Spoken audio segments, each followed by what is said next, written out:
Hello one and all, my name's John Clare, this is John's Dark Art, and as always, you are very welcome. Today's episode is a bit of a change from what we were doing previously. Usually I'm just talking about topics that pertain to art, creativity, yada yada yada.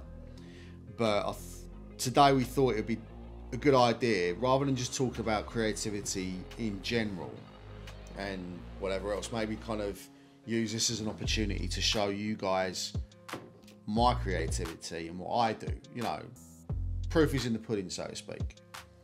So today we've decided to name this little sub-series my Miscellaneous Dark Creatures.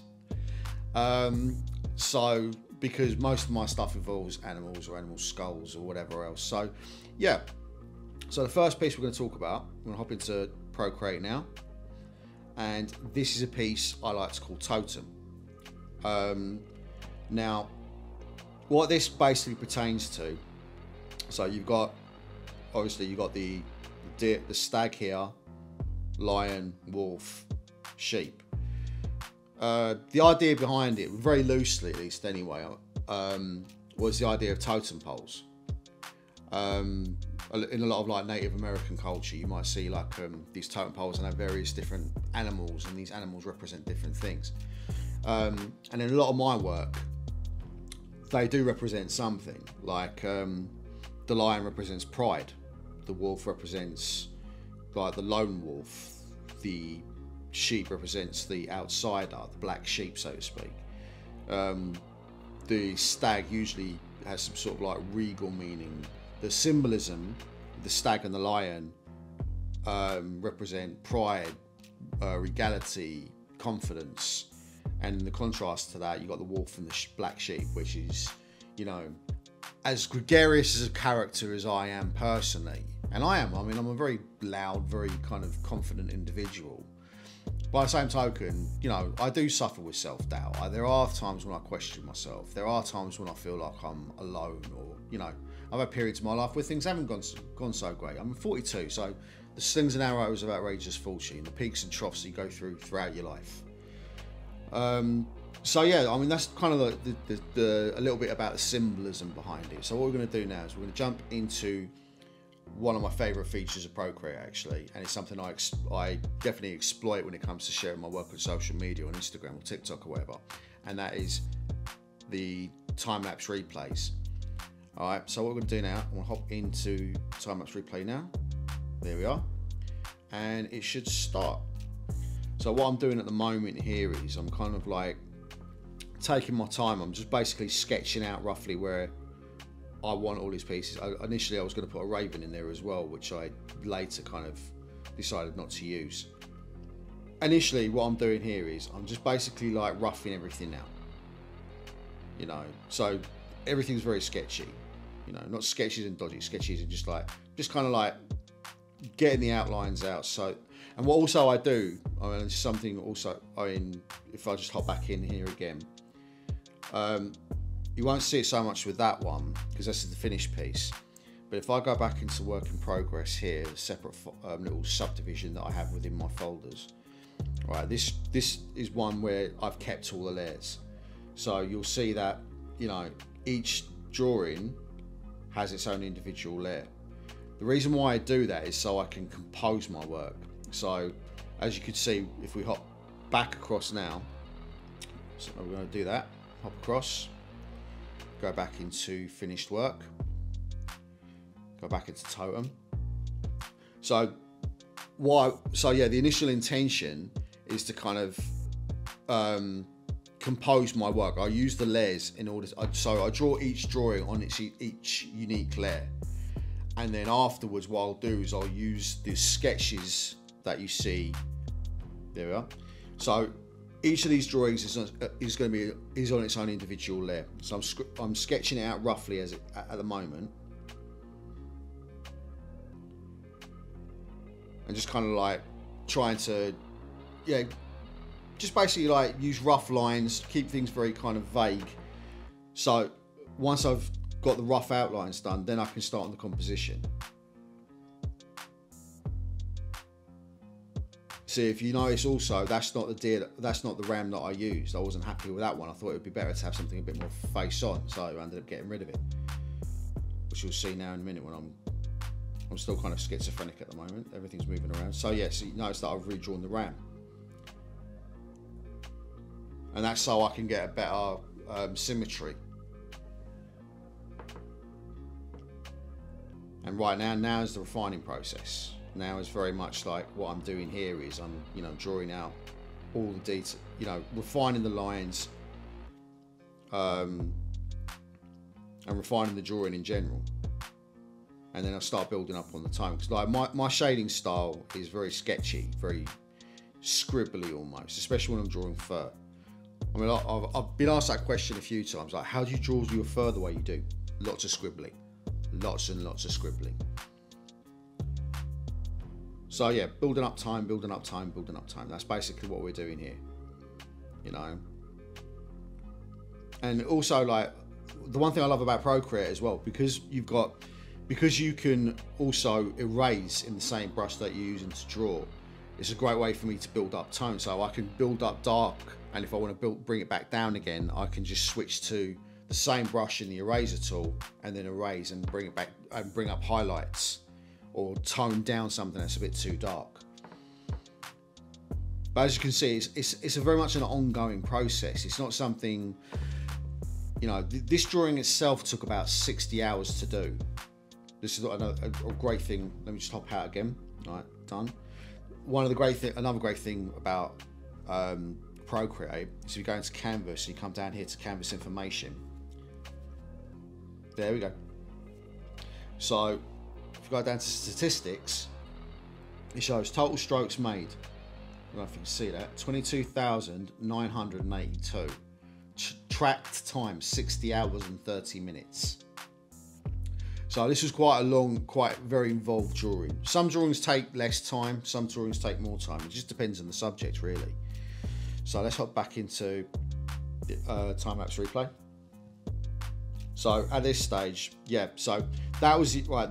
What you're seeing here, the long frame, that was the initial page size, which I later cropped down. The reason why I cropped it down, because I just thought it was just too much. It was too much length for this particular piece. I didn't think it worked. So as you can see here, like I said, most of this is just building up time, lots of scribbling, lots of using my line work to build up time. Okay, so now you can see that I'm drawing in the antlers, and again, just building up, and that's what it comes down to today. I remember someone saying to me that I've got a very sculptural way of drawing, and I think, to be honest, drawing is quite sculptural in itself, like, because it is about adding and then subtracting, you know, any kind of artwork. So you need to build up. Sometimes you need to build up, and if you build up too much, sometimes you need to bring it back down again. So there's no harm in that. Okay, so let's go back. There's the line there now. Sketch it across, and it's very much a similar sort of crack here. Like, first I'll start on the eyes, then work around, hone the details, shading all those massive teeth of his, and then build out the fur, and then it's just sketch until I'm happy. And look, if you can see in the main, what I'm saying before about like building up the tone and bringing it back down again, you can actually see me doing that.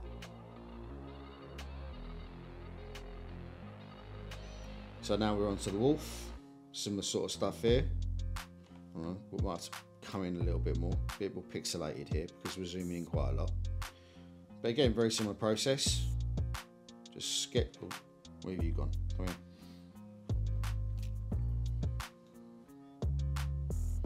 Now, this is to be the most painful part of the drawing, because ram's horns are incredibly detailed and very prominent fixtures. They look really cool, but drawing them is a massive pain in the neck because it takes, for me anyway, it takes bloody forever. So initially, I'll do what I would deem the easy bits first. So I'm doing the face now. So again, like you can see me like building up tone. So using my sketch so yeah, you can see that I add, then I take away, I add, then I take away.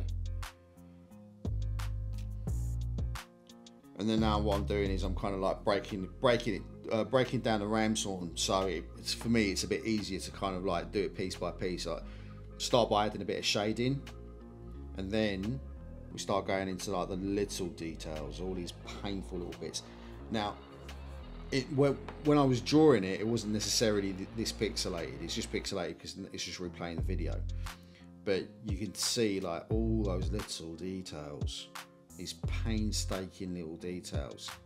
And another thing people say to me, you must have a lot of patience. Well, anyone knows me in IRL, shall we say, I have got zero patience for anything. I am the most impatient person in the world. So how I do this, I don't know. I really don't know how I can answer that question in terms of how much patience I have, because I don't honestly feel I've got any. But when you're lost in the process, like as I said before in previous videos about like being in the state of flow, once you get into once you kind of get over the fact that, you know, this is going to take a while and you just knuckle down and do it, then you find yourself not realizing how much time is passing. And that's the wonderful thing about drawing. It is this kind of, once you kind of get over the hump, and it's the hump that a lot of people, it's that kind of initial state of inertia that a lot of people feel, like myself included. It is something that I frequently have to wrestle with. But once you get over yourself to a degree and you kind of allow yourself to enter into that state of flow, then it becomes a lot easier. You don't really, you know, it's not really as much of an ordeal then. It's just part of the process. And as you can see, I'm now shading in around the horn. And again, just adding details, like bringing in highlights. Also, one thing I will say is, like, especially when it comes to like youngsters and newcomers to art, like, don't be shy about pressing a bit harder. Don't be shy about, you know, making your lines a little bit heavier, because like a lot of like, you can always tell when it's a youngster drawing, because the lines are very faint. Like everything's almost very faint. There's not much contrast. Yeah, don't be intimidated by the materials, man. Don't worry if it gets too dark. So what? You know. Don't worry about this piece. The piece you're doing now is never going to be your best piece. All right, it's always going to be the next one, or the next one, or the one after that. Don't worry about this being like the best piece you're ever going to do. This is how you present yourself to the world as an artist. Doesn't work like that, right? Just keep doing, keep chucking them out, and I do mean that in the most literal sense. Just keep at it. Just keep at it. All right. Yeah, I mean, like as you can see, all this is like very fine detail work, and it takes time. It is time consuming, but the end result I feel is worth it. I mean, also you got to bear in mind, not everyone's going to know about the amount of work. They may look at your work and think, oh yeah, it's very good. They're not going to be able to identify why it's very good. All right. This is like, I do this for me. It's about self-gratification. It's like, okay, am I proud of it? Right, as long as you're making yourself proud and you're happy with the work that you're producing, that's the main thing. And if you're not happy, even better. Do better next time. So, okay, now it's kind of like the final putting together of the piece. So as you can see here, it's been blacked off top and bottom. That's because now I'm happy with the final.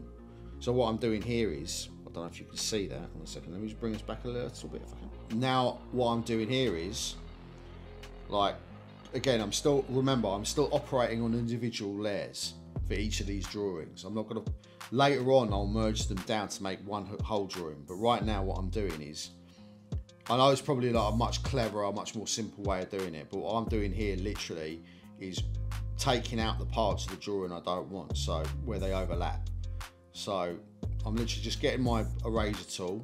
I think I put it on like something, an eraser with a clean line, so it probably would be a technical pencil like I'd normally do while I'm in the process of drawing.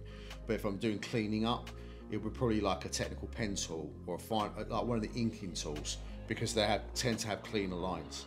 So that's what I'm doing here now. I'm just kind of like, now that I'm happy with it, I'm just like let me just, if I go punch in a little bit, you can see that what I'm doing is I'm erasing that out.